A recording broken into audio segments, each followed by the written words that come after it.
एक और ख़ूबसूरत सुबह के साथ डॉक्टर फ़हीम का आपको आदाब। अस्सलामु अलैकुम वरहमतुल्लाहि वबरकातुहू। Brush time with doctor Faheem देखने का बहुत बहुत शुक्रिया। पाकिस्तान की खुशहाली, तरक्की, कामयाबी के राह में होने वाले ये प्रोग्राम, ये एपिसोड्स, आने वाले मेहमान आज हमारे साथ मौजूद हैं। पाकिस्तान के मौजूदा हालात को देखते हुए दिफाई तजिया निगार, जो कि किसी तारुफ का मोहताज नहीं। इनका तारुफ कराने से पहले मैं बताता चलूं अपने पड़ोसी को भी, और हिम्मत बढ़ाता चलूं अपने पाकिस्तानियों की भी। हम वो कौम है कि जब हमें पता चलता है सुनामी आने वाला है, तो हम पैदल, बाइक्स पे, रिक्शे पे, कन्वेंस हो या ना हो, हम अपनी सी साइड पहुंच जाते हैं कि देखें सुनामी होता कैसा है। ये वो खित्ता है दुनिया का कि जब एक जालिम दुश्मन मुल्क का सरबरा से अमरीकी मीडिया पूछता है कि आपको फ़लस्तीन के बाद कौन सी दूसरी कौम है जिससे ख़तरा है, तो वो जो कि इतनी सी आबादी लेके बैठा है मगर पूरी दुनिया के तमाम ममालिक, तमाम इदारों के अंदर पंजे गाड़े बैठा है, वो कहता है पाकिस्तान, पाकिस्तानी। पड़ोसी मुल्क को मैं बता दूं, जब अब हमारे यहाँ फोरकास्ट होती है ना कि आंधी, तूफान, जलजले, सैलाब आने लगते हैं, आने वाले हों, तो हमारी कौम उस दिन पिकनिक और एंजॉयमेंट को प्लान करती है। तो आज हमारे साथ मौजूद हैं, और ये तारुफ जो मैं कराने जा रहा हूँ, ये वो दिफाई तज्जिया निगार हैं जिनका काम मरीजों की तसल्ली बख्श, अमराज की तसल्ली बख्श मरम्मत करना। मगर पाकिस्तान की मोहब्बत ने इनको एक ऐसा तज्जिया निगार, वो भी दिफाई, बना दिया कि जब आप बात सुनेंगे और बात करेंगे तो मज़ा आएगा। हमारे साथ स्टूडियो रूम में मौजूद हैं डॉक्टर हाफिज़ इब्राहिम साहब। अस्सलामु अलैकुम वरहमतुल्लाहि वबरकातुहू। वालेकुम अस्सलाम वरहमतुल्लाहि वबरकातुहू। बहुत बहुत शुक्रिया हमारे प्रोग्राम में आने के लिए। वतन अज़ीज़ की मोहब्बत में एक और हमारे साथ मुल्क के माया नाज, होनहार, मुल्क पे जान देने का अज़म रखने वाले मेजर शेख नदीम साहब दिफाई तजिया निगार मौजूद हैं। और आपने गुज़िश्ता दिनों आपको मुख्तलिफ चैनल्स पे देखा होगा, और अब तक सैकड़ों प्रोग्राम पाकिस्तान की बका, तरक्की, जंगी एतबार से, मुसल्लह अफवाज के एतबार से कर चुके हैं। जनाब मेजर शेख नदीम साहब को मैं स्टूडियो में खुशामदीद कहूँगा। अस्सलामु अलैकुम वरहमतुल्लाह। वालेकुम बहुत अस्सलाम, बहुत शुक्रिया शुक्रिया सर आपने के बुलाया। 21 brunch time with doctor Faheem में आने के लिए। हम अब बात शुरू करते हैं कि ये, अब तो हम ये कहने लगे कि ये मीम्स बनाने के लिए इंडिया ने ऐलान किया कि ये जंग की जाए, तो आप अपने अल्फाज में इस मौजूदा सूरत हाल को क्या देखते हैं, ज़रा बताइएगा हमारे देखने वाले नाज़रीन को। जज़ाकल्लाह डॉक्टर फ़हीम साहब। डॉक्टर साहब हकीकत बहुत मुख्तसर है। मोदी को असल में एक चाय बेचने वाले की जहनियत और मेंटालिटी क्या होगी, क्या इलेक्शन, क्या आवाम को लेके चलना, क्या आलमी दुनिया पे नज़र रखना, तवज्जो रखना, उनसे मिल के चलना, वो ये सारी बातें एक चाय बेचने वाला क्या जाने। ठीक है, तो इसको जब भी इलेक्शन में जीतना होता है या अपने किसी इलाके में अपने पिट्ठू को जितवाना होता है, मोदी को, नरेंद्र मोदी को, तो ये क्या करता है कि ये पुलवामा टाइप, पहलगाम टाइप ड्रामे खेल देता है। ठीक है, अच्छा ड्रामा खेल लिया भाई, आपका मुल्क है, आप ड्रामा खेलें, आप फिल्में बनाएं, जो कि आपका पुराना काम है, आप बनाते रहें फिल्में, आप ड्रामे भी बना लें, लेकिन बात यह है कि आप उसको फेस करें। अब पहलगाम वाला आपने ड्रामा किया, तो आप उसको फेस करके क्लियर करें कि 11 लाख वहाँ फोर्स है, वहाँ पे जनाब अली 7 लाख इंडियन आर्मी है, फिर नेशनल इंडियन इंटेलिजेंस है, नेशनल इंटेलिजेंस ऑफ इंडिया है, फिर उसके बाद CBI है, उसके बाद जनाब रॉ है। ठीक है जी, तो इन सारों होते हुए 11 लाख, उसके बाद BSF है। ये 11 लाख फोर्स के होते हुए आप ये बताइए कि दरअंदाज दाखिल कैसे हुए, उन्होंने कहाँ पे असला इसमें असम्बल्ड किया, कहाँ पे प्लानिंग की, कहाँ से स्नाइपर्स ने शूट डिज़ाइन किया, और कहाँ से जनाब अली उन्होंने वार खेला। तो फिर आपके ये 11 लाख जो, ये कहाँ थे? अगर ये नहीं थे तो मोदी, नरेंद्र मोदी इस बात का इतराफ़ करे कि टोटल ये ड्रामा था। और अगर ये सच था तो फिर इतनी पूरी 11 लाख फोर्सेस को, पूरी कश्मीर में लगी हुई इंडियन आर्मी को, पूरी CBI को, पूरी जनाब अली BSF को, पूरी नेशनल इंटेलिजेंस को, पूरी रॉ को, सबको फारिग करें, सबको फारिग करे और सबका मर्दाना टेस्ट करवाए कि इनमें कौन से इनको हार्मोनल प्रॉब्लम है जिसकी वजह से ये नाकाम हुए। 11 लाख अफराद होने के बावजूद 20 अफराद से मार खा गए। या तो इनको फौज को फारिग करे अपनी पूरे कश्मीर से, और या तो जनाब अली इसको प्रूफ करे कि ड्रामा था, इकरार करे। दो काम में से एक तो करने पड़ेंगे नरेंद्र मोदी को। अगर नहीं करेगा तो जो जज्बा इसने इस सोए हुए शेर का जगा दिया है अपने पड़ोसी मुल्क में, क्योंकि हम मुस्लिम हैं, हम हमेशा अमन चाहते हैं, अमन कायम रखते हैं, अमन पे बात करते हैं, अमन पे कायम रहना चाहते हैं। पूरी दुनिया के किसी भी मुल्क में जब अमन पैदा करना होता है तो यूनाइटेड नेशन हमारी फौज को सबसे पहले कॉल करती है। इसका पता चला कि सबसे बड़े हम अमन के अमल अलम बरदार हैं पूरी कायनात में। लेकिन इसके बावजूद अगर सोए हुए शेर को कोई इस तरह जगाता है तो फिर अब इसको फेस करो। अब इंडिया को चाहिए कि प्रूफ करे कि ये ड्रामा था। 2% का ड्रामा बिहार की सीट जीतने के लिए जनाब अली ये ड्रामा खेला गया। इसको क्लियर करो कि ड्रामा था, नहीं तो पूरी 11 लाख अपनी फोर्सेस को वहां से फारिग करो, या उनका जहनी इलाज कराओ या अपना जहनी इलाज कराओ। ठीक है, क्योंकि आलमी मीडिया, आलमी दुनिया को आपने सोचा कि हम ड्रामा खेलेंगे, मगर हुआ क्या कि अमेरिका बिल्कुल मुकर गया साथ देने से। ठीक है जी, उसके बाद जनाब अली दुबई, सऊदी अरब ने बिल्कुल इनकार कर दिया, ईरान ने बिल्कुल मुंह की इनको दिखा दी, और रशिया इनकी मदद करे सवाल ही नहीं पैदा होता, क्योंकि इंडिया ने रशिया से खुलेआम गद्दारी की है और रशिया का हाथ छोड़कर उसकी दोस्ती, मोहब्बत, इखलास, उसकी इतने सदके खैरात खा के जनाब अली अमेरिका, इंडिया ने कहीं और से अपना मुंह किबला बनाया। तो रशिया से तो वो उम्मीद ही ना रखे, अमेरिका से उम्मीद ना रखे, अरब दुनिया से उम्मीद ना रखे, तो वो उम्मीद रखे सिर्फ हमारे जवाब की। और पाकिस्तान, एक फर्क समझा दूं मैं, पहले इंडियन आर्मी में जितने भी लोग भर्ती होते, मुझे इंडियन आर्मी से कोई प्रॉब्लम नहीं है, कोई प्रॉब्लम ही नहीं है। मैं सिर्फ यह कहना चाहता हूं कि इंडियन माएँ, सिवाय सिख माओं के और मुस्लिम माओं के, जितनी भी माएँ हैं, वो अपनी औलाद को जब फौज में भेजती हैं तो सिर्फ नौकरी और पगार के लिए भेजती हैं। बाकी कोई जज्बा नहीं उनके अंदर, लड़ने और मरने का, मारने और मर जाने का कोई जज्बा नहीं। हमारी मुस्लिम माएँ जब हमारे बच्चे को भेजती हैं तो हमारे बच्चे के साथ एक जज्बा देती हैं। एक जज्बा होता है कि बेटा अल्लाह की राह में जिहाद करना है, अल्लाह की राह में शहीद होना है, अल्लाह उसके रसूल के खातिर दुश्मन को काट देना है, उसके टुकड़े टुकड़े कर देने हैं, जरूरत पड़ी तो उसको जला भी देना है, बेटा कमर दिखा के वापस नहीं आना है। तो हमारे पाकिस्तान में जब हमारा पाकिस्तानी फौजी बच्चा अपने घर से फौज के लिए निकलता है तो उसके पीछे माँ का यह आदेश होता है कि बेटा मुल्क के लिए जान देनी है, अल्लाह उसके रसूल के लिए जान देनी है, आशा किसी का बाप नहीं करना है। तो हमारी ये तनख्वाह और पगार के लिए फौज ज्वाइन नहीं की जाती। तो पहले फौज के इस फर्क को समझ लें, फिर जज्बा आपको खुद ब खुद समझ में आ जाएगा। बहुत शुक्रिया जनाब। अब हम चलते हैं जनाब मेजर शेख नदीम साहब से और इनकी हुब्बुल वतनी और ये जज्बात और ख़यालात जानते हैं।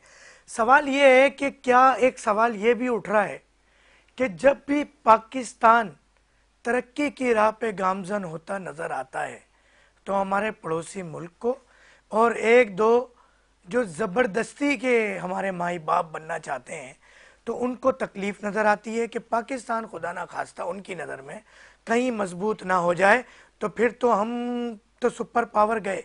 क्या इसमें कुछ हकीकत है? बाकी आपके क्या ख्यालात हैं उसका इज़हार कीजिएगा। देखें, वैसे तो मेरे भाई ने काफ़ी इस पर तबसरा कर दिया है, लेकिन आपका जो सवाल है स्पेसिफ़िकली मैं उसको एड्रेस करूँगा। उसमें आपने बात की, पहली बात तो ये कि पाकिस्तान अल्हम्दुलिल्लाह जिस चीज़ से ये डरते हैं और जिस चीज़ से के डर की वजह से इन्होंने ईरान के ऊपर आपने देखा कि कई दहाइयों से पाबंदियाँ लगाई हुई हैं और उसके ऊपर हमले भी करते रहते हैं, तो वो चीज़ अल्हम्दुलिल्लाह पाकिस्तान उसमें कामयाब हो गया है। पाकिस्तान इस वक्त दुनिया में 8वें नंबर की दिफाई सलाहियत रखता है और पूरी दुनिया इस चीज़ को रिकगनाइज़ करती है कि हम इस वक्त दुनिया में 8वें नंबर की अफवाज में शामिल हैं। हमारे पास न्यूक्लियर टेक्नोलॉजी है और उस न्यूक्लियर टेक्नोलॉजी को जो कंट्रोल करती है हमारी आर्मी की वो स्ट्रेटेजिक फोर्स कमांड है, जिसका पूरा एक C4I सिस्टम है, यानी ऑटोमेटिक इंटीग्रेटेड और डिजिटल दुनिया का लेटेस्ट आप कह लें कि ये सिस्टम हमारे पास लगा हुआ है। उसके बाद होता है कि किसी भी न्यूक्लियर मिसाइल को दुश्मन के मेन हार्टलैंड पर डिलीवर करना, ये उसको पहुंचाना। तो अल्हम्दुलिल्लाह उसमें हमारे पास मिसाइल टेक्नोलॉजी है, हमारे पास हर तरह का मिसाइल है, जिसमें बैलिस्टिक होता है जो कि ज़मीन के मदार में जाता है, स्पेस में जाता है, वापस आता है और दुश्मन पे गिरता है। इसी तरह गाइडेड मिसाइल है जो ज़मीन से कुछ हाइट के ऊपर फ्लाई करता है, जहाज़ की तरह से क्रूज़ करता है, तो क्रूज़ मिसाइल्स हैं हमारे पास, गाइडेड मिसाइल्स हैं। हमारे पास स्मार्ट बॉम्ब हैं जो न्यूक्लियर मिसाइल कैरी कर सकते हैं, और हमारे पास तोपखाने के थ्रू भी हम न्यूक्लियर बॉम्ब फेंक सकते हैं, यानी छोटे न्यूक्लियर बॉम्ब भी हैं। तो अल्हम्दुलिल्लाह वो चीज़ तो हम अचीव कर चुके हैं जिसका डर आप बता रहे हैं कि इनको होगा और ये होगा। हाँ, ये ज़रूर है कि जैसे आपने एक बात की और भाई ने भी बात की है कि बिहार में इलेक्शन हो रहा है, वो it can be one of the factor. फिर हमारी मुल्क क्योंकि इस वक्त एक एक्सेलरेटेड पोजीशन पे जा रहा है और डे बाय डे तरक्की नज़र आ रही है, मुआहदात हो रहे हैं, महंगाई काफ़ी कम हो चुकी है, IMF भी राज़ी है, चीज़ें quite settle down, sell seems to be very easy. But इस टाइम पर इस तरह का शोषा छोड़ना तो ये भी एक वजह हो सकती है। दूसरी बात ये है कि ये जिस तरह से भाई ने बताया कि ये उनका इंडिया का सबसे बड़ा अपना सिक्योरिटी फेलियर है, ये उनका अपना इंटेलिजेंस फेलियर है। एक जगह जो पुलगाम है वो श्रीनगर से तकरीबन 50 किलोमीटर दूर है, आपके लाइन ऑफ कंट्रोल से 350-250 इस तरह से किलोमीटर दूर है, 250 से 300। और क्योंकि ये सिर्फ पुलगाम में ही नहीं है बल्कि पुलगाम से आगे एक जगह है जो पहाड़ी एक माउंटेनस एरिया है और उसकी हाइट के ऊपर ये जगह है, वहाँ पर ये इंसिडेंट हुआ है। पाकिस्तान ने खुलकर इस इंसिडेंट को कंडेम किया है, इसकी मजम्मत की है, इसको एक दहशतगर्दाना कार्रवाई करार दी है। गवर्नमेंट लेवल पर हमने ये स्टैंड लिया है। उसके बावजूद इंडिया ने हम पर इल्ज़ाम लगाया है और उसने बहुत सारे एक्शंस हम पर सैंक्शंस की सूरत में उसने लगाए, जैसे ताश माहिदा मुअत्तल कर दिया, एम्बेसडर्स और इन सब को वापस भेज दिया, लोगों को भेज दिया, वीज़े कैंसिल कर दिए। एंड उसके बाद रेसिप्रोकल काउंटर मेजर्स पाकिस्तान ने भी किए। अल्हम्दुलिल्लाह हमने भी अपनी एयर स्पेस बंद कर दी उनके ऊपर, उनके भी उसी तरह से एम्बेसीज़ को जो है वो एक डिप्लोमेटिक तरीके से वापस हमने भेज दिया और वीज़े हमने कैंसिल कर दिए। तो ये सारा एक सिनेरियो तो बन गया है और ये एक जंग की तरफ जाता हुआ दिखाई देता है। लेकिन आपके प्रोग्राम के तवस्सुत से मैं, क्योंकि कारगिल जंग भी लड़ चुका हूँ और मैंने कारगिल जंग में जो मेन टाइगर हिल थी उसके लेफ़्ट फ्लैंक के ऊपर मैं था, टाइगर हिल के ऊपर मेरे यूनिट ऑफिसर थे मेजर अरशद हाशिम, वो शहीद हुए और हम दोनों के ऊपर ज़्यादा अटैक्स आए उस दौरान जो हमने अल्हम्दुलिल्लाह फेस किए। तो हमें एक आइडिया है उनकी फ़ौज का कि जैसे मुसलमानों का है कि भाई ने बताया कि शहादत है मतलूब मकसूद मोमिन, न माले गनीमत न किश्वर कुशाई। तो ये हमारे यहाँ तो वैसे ही एक जज्बा, दीनी जज्बा के तौर पर अल्लाह की राह में शहादत का जज्बा ऑलरेडी मौजूद है। कुरान पाक में बड़ी क्लियर आयत है कि और जो लोग अल्लाह की राह में मारे जाएँ उनको मुर्दा मत कहो, वो ज़िंदा हैं और उनको हमारी तरफ से जो है वो रिस्क पहुँचता है जिसका तुम्हें शऊर नहीं है। तो इसलिए हम तो उस जज्बे से सरशार हैं, हमारी अफवाज उस जज्बे से सरशार हैं। आपने देखा कल कोर कमांडर कॉन्फ्रेंस भी हुई, उसमें इसी बात का उन्होंने इयादा किया कि तमाम कोर कमांडर्स, क्योंकि टॉप लेवल की कमांडर्स की सबसे बड़ी हाईएस्ट कॉन्फ्रेंस होती है, उसमें सब ने अपने अपनी प्रिपेयर्डनेस के बारे में बता दिया कि जी we are prepared, we are ready. आप और यूनिट ऑफ कमांड क्योंकि चीफ के पास होती है, तो they have assured the chief of army staff कि हम सब रेडी हैं, आपको किसी चीज़ की फिक्र करने की जरूरत नहीं है और अगर इन्होंने इंच भी हमारे ऊपर कोई अटैक करने की कोशिश की तो हम इसको मुंह तोड़ जवाब देंगे। तो एक बात तो ये क्लियर हो चुकी है कि इंडिया हमला नहीं कर सकता, क्योंकि ज़मीनी हमला अमेरिका भी पाकिस्तान पर नहीं कर सकता। सर्जिकल स्ट्राइक हो सकती है कि इंडिया के जहाज़ सुपरसोनिक हैं, मैक हैं, पाकिस्तान के भी हैं, वो तो एक साइड से वो बॉर्डर से दाखिल हो और 2 मिनट फ्लाई करते हुए पाकिस्तान पे और किसी जंगल में बम गिरा के तो वापस भाग जाएं और उनकी तस्वीरें ले लें, ठीक है, क्योंकि वो पिक्चर्स में तो आपको पता नहीं चल रहा होता कि वो क्या है, क्योंकि धुएं के बादल उठ रहे होते हैं, तो किसी भी एरिया को ये शो कर सकते हैं। लास्ट टाइम भी इन्होंने 2 कौवे और 2 दरख्त तबाह किए थे और प्रिटेंड किया कि जी हमने ऐसा कर दिया बालाकोट में। तो अल्हम्दुलिल्लाह एयरपोर्ट आपके तमाम सिक्योर है। तो इसलिए ऐसी कोई इंडिया की तरफ से मुतमईन हो जाए कि कोई जंग नहीं होगी, ये सिर्फ गीदड़ भभकी है। पाकिस्तान आर्मी फिर भी तैयार है, प्रिपेयर्ड है, क्योंकि वो हमारा प्रोफेशन है, हमारा काम है और इस मौके को इस्तेमाल करते हुए आर्मी और ज़्यादा अपनी उन तमाम वीकनेसेस को देख रही है। आज आपने देखा कि हमने अब्दाली मिसाइल भी फायर किया, अल्हम्दुलिल्लाह 450 किलोमीटर का ये मिसाइल है और ये न्यूक्लियर वॉरहेड कैरी कर सकता है। तो 450 किलोमीटर इंडिया के लिए काफ़ी है। वैसे तो हमारे पास 2700 किलोमीटर तक भी मिसाइल हैं, शाहीन हैं, गौरी हैं और हमारे पास MIRV टेक्नोलॉजी है कि अब एक मिसाइल जो है जिसे अबाबील कहते हैं उसमें से एक मिसाइल में से कई मिसाइल निकल आते हैं, तो इनका जो एयर डिफेंस सिस्टम है उसको कन्फ्यूज़ करते हैं और वो उसको रोक नहीं सकता। तो अल्हम्दुलिल्लाह किसी डर खौफ की बात नहीं है। और इंडिया इस तरह से करेगा और इसकी कोशिश होती है, लेकिन इसका अपना नुकसान होगा इंशाल्लाह ताला। उसकी वजह ये है कि वहाँ पे अब हंगामे शुरू हो गए हैं कश्मीर के अंदर। लोगों को ये जाकर उन्होंने उनकी जो सिक्योरिटी फोर्सेस हैं उनके घर बम से तबाह कर रही हैं, उन लोगों को पाबंद सलासल किया हुआ है, लोग डरे हुए हैं। पूरे इस वक्त मकबूजा कश्मीर में लोग डरे हुए हैं, एक खौफ की कैफियत है कि भाई किसके घर में घुस जाएंगे, क्योंकि वो बहुत स्ट्रिक्ट किस्म का सर्च ऑपरेशन वहाँ पे शुरू किया हुआ है उन्होंने। तो इस तरह से मुसलमानों में बहुत ज़्यादा एक वहाँ पे खौफ है इंडिया के अंदर, और ये खौफ इंशाल्लाह ताला एक दिन आप देखेंगे कि इंडिया को जो है ले डूबेगा ये इस तरह से जो अक़लियतों के साथ ये चीज़ें कर रहे हैं। जज़ाकल्लाह, बहुत शुक्रिया। बहुत ही अहम टेक्निकल इश्यूज़ पर बात की जनाब। मैं तो कहूँगा ये गाजी हैं, कारगिल के गाजी मेजर शेख नदीम साहब। अच्छा, मैं दोबारा आऊँगा हकीम हाफिज़ इब्राहिम साहब के पास। अगर हम बात करें सर्जिकल स्ट्राइक की कि ये तो छुपन छुपाई वाला एक गेम होता है, इस हवाले से आपका क्या कहना है? और लगे हाथों एक सवाल और कि जिस तरह पाकिस्तान को एक सपोर्ट है मुजाहिदीन की, अच्छा हमारे यहाँ तो जब बात होती है एक एक बच्चा भी लड़ने के लिए तैयार हो जाता है और जाने के लिए बॉर्डर पर तैयार हो जाता है, मगर ऑफिशियली मुजाहिदीन की तादाद और जो सपोर्ट है, क्या इंडिया को इस तरह की कोई सपोर्ट है? जज़ाकल्लाह खैरन कसीरा। डॉक्टर साहब, आपको सुनकर शायद बहुत अजीब लगे जो मैं कहना चाह रहा हूँ कि मैं 3-4 जवाब इसी में दे देता हूँ कि इंडिया को पब्लिकली कोई सपोर्ट नहीं है। सबसे पहले वहाँ जितने जर्नल्स हैं वो मुखालफत कर रहे हैं इस फर्जी और मनगढ़ंत जंग की। दूसरी बात, एयर चीफ अच्छे भले सिख आदमी थे, सिख थे, उन्होंने जनाब अली जब ग्राउंड रियलिटी गवर्नमेंट को दिखाई तो गवर्नमेंट ने उनको ही फारिग कर दिया, दूसरा बंदा ले आए। जर्नल जो हैं वो मुखालफत कर रहे हैं। दूसरी बात ये कि फ़ौजी जो हैं वो डिप्लॉयमेंट होने से माजरत चाह रहे हैं, जो छुट्टी पे गए हुए हैं वो मेडिकल छुट्टी को बढ़ा रहे हैं। ये तो एक बात हो गई। दूसरी बात ये कि डॉक्टर साहब, लड़ने की बात कर लेते हैं पहले, फिर मैं बताऊंगा हकीकत क्या है। लड़ने की बात यह है कि आप क्या अभी हिंदुओं में भी तस्वुर है कि भाई जब मरेंगे तो जंग में तो शहीद हैं, भाई आप शहीद हो के अगले जन्म में जाओगे ना। हम मुसलमान हैं, हमारी ये जो अगला स्टेप है वो जन्नत है, जहाँ अल्लाह की रज़ा है, उसके रसूल की रज़ा है, और जन्नत एक कभी ना ख़त्म होने वाली ज़िंदगी है और सिर्फ सुकून है, सिर्फ अल्लाह की अता है। तो हमारा जो शहीद का कॉन्सेप्ट है वो हमें ज़िंदगी देता है। आप क्या जो शहीद का कॉन्सेप्ट है कुछ नहीं, अगले जन्म में फिर बंदर बन के आओगे। ठीक है जी।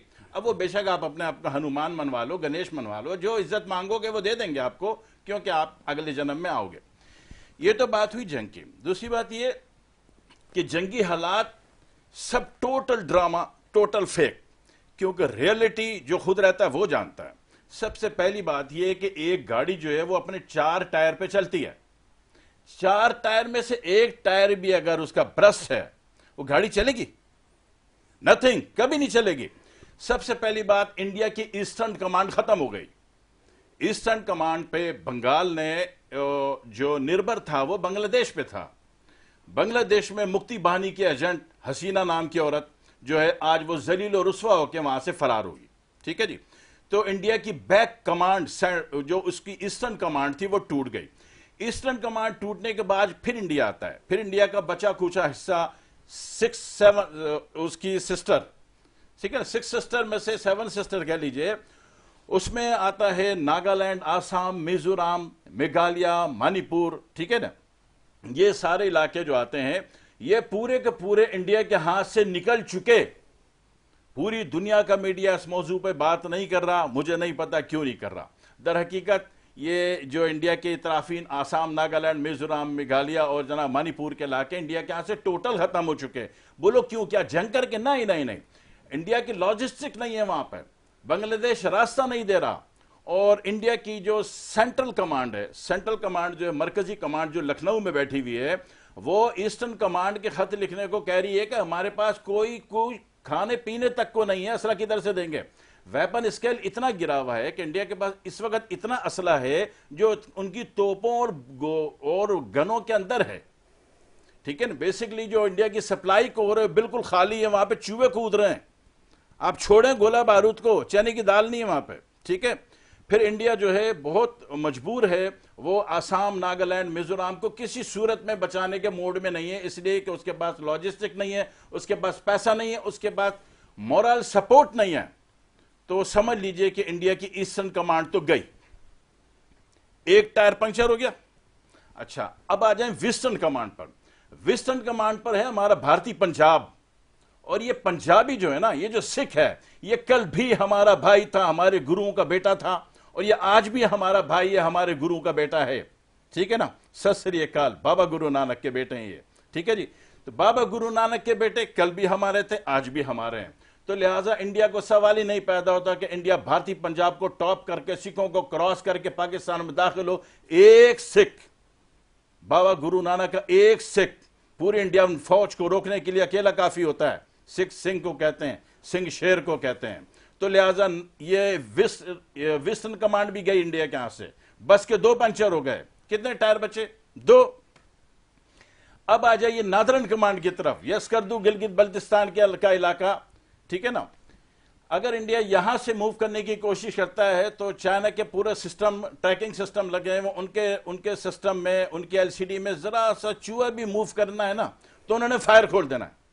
अच्छा, चाइना ने अब इधर से नादरन कमांड इंडिया की इतनी हसास है, अगर चाइना ने फायर खोलना है तो वहां नतीजे में 2 बंदे नहीं मरने, नहीं नहीं नहीं, 150 फुट खड्डा होना है। चाइना जो लिए बैठा है वहां पे, वो ड्रिलिंग लेजर है। ड्रिलिंग लेजर ये होती, बंदे को समेत लेते हुए 150 फुट नीचे तक खड्डा करती है। अगर चाइना ने 500, 400, 200 किलोमीटर पर फायर खोला लेजर गन का, अपने लेजर ड्रिल का, तो 400 फुट का इलाका पूरा 150 फुट नीचे होगा। आपको दूरबीन लगा के देखना पड़ेगा कि वो था इंडिया। ये हालात हैं। नादरन कमांड भी इंडिया के हाथ से बिल्कुल गई। ठीक है जी, 3 टायर पंचर है।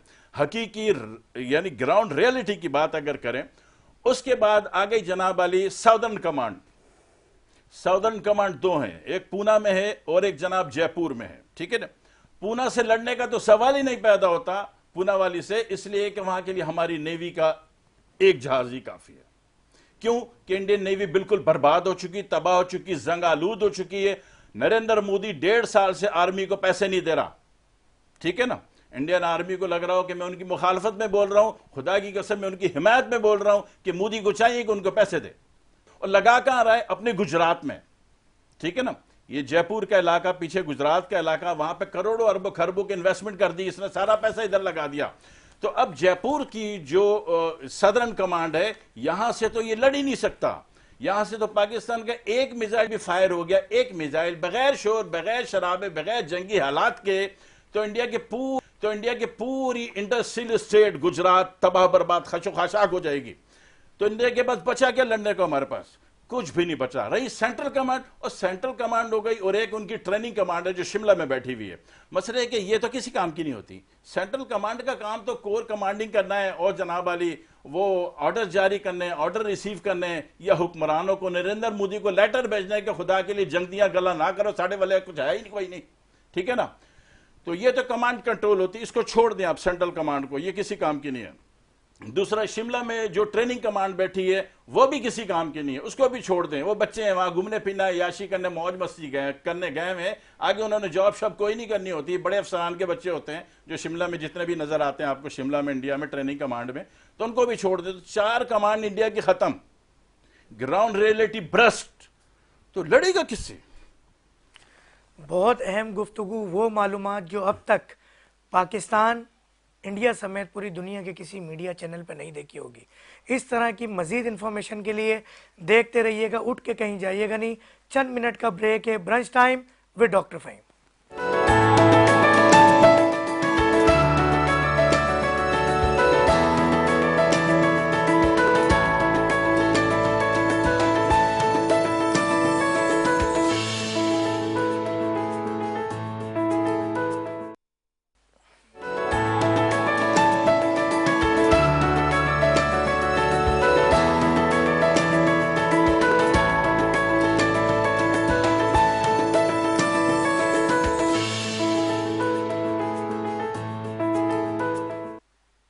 उठ के ना जाने का शुक्रिया, brunch time with doctor Faheem देखने का शुक्रिया। अब हम जल्द से जल्द, क्योंकि प्रोग्राम का टाइम है, थोड़ा जज्बात हैं बहुत ज़्यादा, हम आते हैं गाजी मेजर शेख नदीम साहब के पास। कारगिल के हवाले से बात हो और आपका जिक्र ना हो तो ये हो नहीं सकता। मुख्तसर टाइम बचा है, कुछ 6-7 मिनट हैं जिसमें हाफिज़ साहब को भी लेना है दोबारा। मुख्तसर सा कोई एक ऐसा वाक़या बता दें कि भागे हों कारगिल के अंदर हमारे पड़ोसी मुल्क के मुजाहिद। देखिए वहाँ पे मैं आपको अपना एक वाक़या बताऊं। जब मैं जैसे ही वहाँ पहुँचा नया नया, तो मुझे ये कारगिल के बिल्कुल फ्रंट के ऊपर सामने ये जगह मिली जहाँ से मैं ये था। तो वहाँ पर पहाड़ी एरिया है और इतने ऊंचे ऊंचे पहाड़ हैं कि आप अगर सर उठाएंगे तो आपकी टोपी गिर जाएगी, यानी इतने हाइट, क्योंकि ज़ाहिर है बहुत बड़ी रेंजेस हैं वो। और उन पहाड़ों के ऊपर हमने जो एयर डिफेंस की गन होती है, जो पूरे इस कमरे के अंदर पूरी यहाँ पे आ जाएगी, उसका बीच में व्हील होता है जिसमें वो घूमती है, वो बंदों ने उठाकर हमने वो पहाड़ की चोटी पर लगाई हुई थी। और पहाड़ की चोटी के ऊपर हम लगा के वहाँ बैठे होते थे। और ऐसी एक गन नहीं थी, कई गनें थी, ठीक है। तो उसमें होता ये था कि इस कारगिल का सामने टाउन नज़र आता है और रोड ऐसे जा रही है जो आगे सियाचिन को जाती। तो इनकी गाड़ियाँ यहाँ से रसद लेकर, लॉजिस्टिक्स लेकर यहाँ से जाती थी, जिसमें खाना, एमुनेशन। तो जैसे ही हमें पहली गाड़ी नज़र आती थी, हम वेट करते थे। हमारा स्पॉटर होता है जो राइट फ्लैंक पे होता है, वो उसको ऑब्जर्व करता है, चेक करता है कि गाड़ियाँ आ रही हैं। जब वो पूरी रेंज में हमारी, क्योंकि गनें फिक्स लाइन के ऊपर लगी होती हैं, उसकी एक एक बुलेट जो होती है एयर डिफेंस गन की, जिसको हम ग्राउंड रोल पे यूज़ कर रहे थे, तकरीबन 1-1 फीट की होती है। तो स्टील पियर्सिंग है, वो किसी भी चीज़ में से घुस जाती है, वो टैंक के अंदर भी घुस जाती है। तो जब वो गाड़ियाँ आती थी, उन्हें पता होता था उससे बहुत पहले फोर्स, उनकी जो आर्टिलरी है, तोपखाना, वो हम पर बहुत ज़्यादा फायर करता था। तो हमें पता चल जाता था कि अब गाड़ियाँ आने वाली हैं, क्योंकि वो हमें डग डाउन करते थे कि इतनी ज़्यादा शेलिंग करते थे कि हम नीचे दब जाएं, और धुआं, स्मोक के वो कर्टेन बनाते थे और उन कर्टेन के पीछे से वो गाड़ियों को ले जाने की कोशिश करते थे। तो मैं आपको बताऊं कि हमारे स्पॉटर्स नीचे उस पहाड़ से उस रोड के पास तक गए हुए थे और बोल्डर्स के अंदर वो छुपे होते थे, और वहाँ से वो हमें आइडेंटिफाई करते थे, गेट रेफरेंस और टारगेट। इतना ज़्यादा शेलिंग होती थी और हम ओपन में होते थे। ये हालत थी कि जैसे आप समझें कि ज़मीन पर बड़े बड़े बोल्डर्स पड़े हुए पत्थर, उन्हीं के नीचे छुपकर हमने जान बचानी होती थी। तो उनके नीचे हम छुपते भी थे और इंतज़ार में होते थे कि उनकी गाड़ियाँ भी आएँ। तो आप यकीन करें कि इस सारी बमबारी और के बावजूद तोपखाने की, और जहाज़ भी उनके उस टाइम पे आए हुए होते थे कवर देने के लिए। तो उस टाइम पर आप अंदाज़ा लगा सकते हैं कि जैसे ये गाड़ियाँ, लेकिन अल्हम्दुलिल्लाह हमारे स्पॉटर उस जगहों पर भी बैठे होते थे जहाँ हर तरफ पत्थर जो है उड़ रहे होते थे। वो हमें एक एक गाड़ी इंडिकेट कराते थे, और जब वो गाड़ी पूरे टारगेट में आ जाती थी तो मेरे पास आखिरी कॉल आती थी कि सर नाउ जो है please take over and decide and give decision to fire. तो फिर मैं देखता था सिचुएशन देख के, तो मैं कहता था ठीक है भाई, उसके बाद फायर। अब फायर के लिए आपको उठना पड़ता है, यू कैन नॉट सिट और बैठ, आपको गन पे आना पड़ता है, चीज़ों पे आना पड़ता है, ऑब्जर्व करना पड़ता है, ठीक है। फिर कमांड के लिए भी ऑफिसर वो आगे आना। तो अल्हम्दुलिल्लाह उस वक़्त हमने ये सारा किया। तो इस वक्त जब हम फायर, जैसे ही हमारा पहला फायर खुलता था, तो लिटरली हमने देखा है कि जो ये बफोर्स भी जो होती थी, ये पहले अगर हमारी तरफ फायर कर रहे होते थे, एक्यूरेट लाइन पर आ रहा होता था, हमें नज़र आ रहा था कर्टेन बन रहा है, वो फायर दाएं बाएं हो जाता था उनका। वो खुद अपनी गनें छोड़ छोड़ के भाग रहे होते थे, क्योंकि हमारी वो एयर डिफेंस की, क्योंकि बुलेट है वो बहुत दूर तक जाती है, क्योंकि आपने देखा जहाज़ कितनी हाइट पर होता है, तो वो तो पूरे टाउन तक जा रही होती थी। तो लिटरली ये हालत होती थी, यही हालत उनकी गाड़ियों की होती थी कि हमारे तो जो बाद में हिट होना है वो पहले आपस में हिट होना शुरू हो जाती थी। तो जब वो धुआं ख़त्म होता था, हम देखते थे वहाँ पे जो ये पूरा ये अंबार लगा होता था ये गाड़ियों का, और वो जो वहाँ पे, तो आप लिटरली यही समझेंगे वो अपनी पतलूनें छोड़ के उस वक्त तक भाग जाते थे। हालांकि अगर वो फिर भी कोशिश करते तो कुछ गाड़ियाँ निकल सकती थी, लेकिन पहली गाड़ी ही नहीं निकल पाती। असल में बात यह है कि जंग से पहले का एक मरहला होता है जी, हिम्मत, ताकत और बर्दाश्त का। आखिरी प्रोग्राम के आखिर में हम चलेंगे बात करने के लिए। देखें, एक मैसेज है मेरे पड़ोसियों कि हमारा हकीम कितना तगड़ा बैठा है, तो मुसल्लह अफवाज की क्या बात होगी। प्रोग्राम का आखिर है, मालूमात का आपके पास ज़ख़ीरा, क्योंकि मुल्क से मोहब्बत ईमान की निशानी, उस बात को लिए बैठे हैं। तो मैं चाहता हूँ आखिर में कुछ अच्छा सा पैगाम और अच्छी सी मालूमात, और इस हवाले से जो भी आपका दिल करे एक पैगाम दे पड़ोसियों को। मैं इंडिया वालों का भला चाहता हूँ, और मैं चाहता हूँ कि ये टोपी ड्रामे और ये जनाब वाली ये जो आए दिन ये गेम करते रहते हैं, इसको इन्होंने अपना होली दिवाली का तमाशा समझ रखा है। हम होली दिवाली नहीं है। हमारे साथ ड्रामे करोगे तो आप अपने सारे बंदे जमा कर लो, पूरी फौज जमा कर लो, उनसे पूछो ऋग्वेद के 5 श्लोक सुना दें, ठीक है। 2 को भी नहीं आएंगे, 2 को भी नहीं आते। हमारे यहाँ आप सारे जवान खड़े कर दो, हमारे पास जो हमारे अल्लाह ताला ने हकीकी कलाम दिया है, हमारे पास कमांड्स ऑर्डर है अल्लाह ताला के, फजरिबू फौकल अनाक़ि वज़रिबू मिनहुम कुल्ल बनान, पहले सर दे मारो फिर उसके बाद जिस्मों के चिथड़े उड़ा दो। हमारे पास अल्लाह का कलाम है, कुतिबा अलैकुमुल क़ितालु व हुवा कुरहुल लकुम, तुम्हारे ऊपर क़िताल को फ़र्ज किया गया, तुम इससे क्यों गरा महसूस करते हो, नो टेंशन, मारो उनको। ठीक है जी। हमारे पास अल्लाह का कलाम है, या अय्युहन नबिय्यु हर्रिज़िल मुमिनीना अलल क़िताल, ए नबी ईमान वालों को कत्ल पर रेडी करो। ठीक है, तो हमारे पास तो हैं, हमारी चीज़ें हमारे जज्बे में शामिल है, हम लड़ने को तैयार हैं, लेकिन हम तुम्हारे भले में चाहते हैं, हम दुश्मन का भला चाहते हैं कि ये सारा झूठ ड्रामा फराड 2% का इलेक्शन जीतने के लिए आपको इतनी बड़ी गेम खेलने की, ड्रामा खेलने की जरूरत क्या थी, जबकि आप जमीन में जड़ों तक घुटनों तक धसे हुए और फंसे हुए हो। ठीक है, तो क्या जरूरत है मुश्किल में डालने की। रहा मसला ये कि इंडिया की इस वक्त कोई भी कैफियत नहीं है कि वो नहीं लड़ सकता। एक ड्रामा दे दिया जा रहा है पीछे से, कभी जाहिरी खामोशी इख्तियार करते हैं, फिर पाकिस्तान पे अचानक हमला करेंगे, वो गलत फहमी आपकी दूर हो जाएगी। पाकिस्तान अल्हम्दुलिल्लाह वो पाकिस्तान ही नहीं रहा। अब अगर पाकिस्तान सिर्फ एक इंतजार में कि पहला पत्थर आप मारो, आलमी दुनिया हमें ये ना कहे कि जनाब आपने अमन के पुरअमन दरिया में पत्थर मारा, आलमी दुनिया ये कहे कि दुश्मन ने पहले मारा। तो हम ये चाहते हैं कि पहला पत्थर आप मारो, उसके बाद 100 पत्थर हमने मारने। ठीक है, और आप एक पत्थर मारोगे क्या होगा, हमारा एक कौवा मर जाएगा, हमारा एक दरख्त टूट जाएगा। लेकिन जो हम करेंगे उसके बाद 1100 किलोमीटर का खड्डा होगा जो 1.5 फुट नीचे गहरा होगा, दूरबीन लगा के देखना पड़ेगा वो था। तो इस तैयारी में हैं, हम इस पोजीशन में हैं, हमारे पास जज्बा है, हमारे पास एक एहसास है। ठीक है, दूसरी बात, पाकिस्तानी फौज, अल्लाह का शुक्र है जिंदगी के किसी मोड़ पे पाकिस्तानी फौज ने कमर नहीं दिखाई। तीसरी बात और आखिरी बात जो मैं नहीं कहना चाह रहा था, लेकिन मैं आपको बता दूं, आपके चैनल के तवज्जुह से मुबश्शिर लुकमान साहब ने इसका प्रूफ दिया है कि अजीत डोभाल की एक प्राइवेट मीटिंग हो रही थी, जो इनको अपना बहुत बड़ा टॉप सीक्रेट एडवाइजर समझता है मोदी, जिसको यहां ड्यूटी करके भी गया है खुफिया कवर ड्रेस में अजीत डोभाल।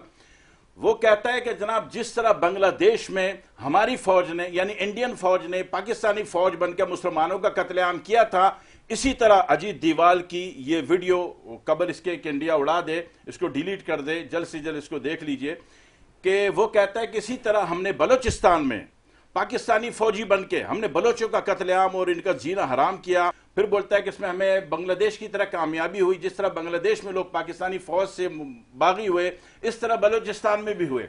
लेकिन ये एविडेंस अल्हम्दुलिल्लाह हमारे बलोच भाइयों के पास, हमारी बहन हमारी बेटी मारंग बलोच, उस तक ये बात जिस दिन से पहुंची उस दिन से देखो उनकी खामोशी है, वो उनकी नाराजगी हमसे खत्म हो गई। हमारी बहन बेटी हमसे राजी, हमसे एग्री है। आज बलोचों को हकीकत का इल्म हो गया कि जो लोग इनके अंदर घुसे हुए थे वो पाकिस्तानी फौज के नाम पे इनको मार रहे थे, वो दर हकीकत वो भारतीय मेहनत थी, भारतीय एजेंसी थी, भारतीय लोग थे। तो आज बलोचों का कॉन्सेप्ट क्लियर हो गया। बांग्लादेश का 2 साल पहले हो गया, ठीक है जी, बांग्लादेश हमारा भाई बन गया। आज बलोचों का भी ये कॉन्सेप्ट क्लियर हो गया। तो इंडिया इस खुशफहमी में ना रहे कि बलूचिस्तान को हम ये कर लेंगे वो कर लेंगे, बलूचिस्तान को पाकिस्तान से अलग कर देंगे।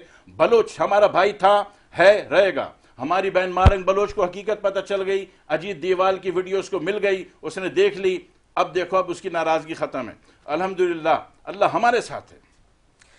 बहुत अच्छी बात के साथ मैं ये चाहता हूँ कि थोड़ा सा इस हवाले से भी बता दें, कुछ मिनट हमने रिक्वेस्ट करके लिए हैं प्रोग्राम के हवाले से कि दौरान जंगी सूरत हाल, बल्कि मैं ये सवाल लेके जाऊँगा, हमारे गाजी साहब बैठे हुए हैं यहाँ पर, कि दौरान जंगी सूरत हाल आर्मी चीफ का तब्दील करना ये एक मुनासिब अमल था?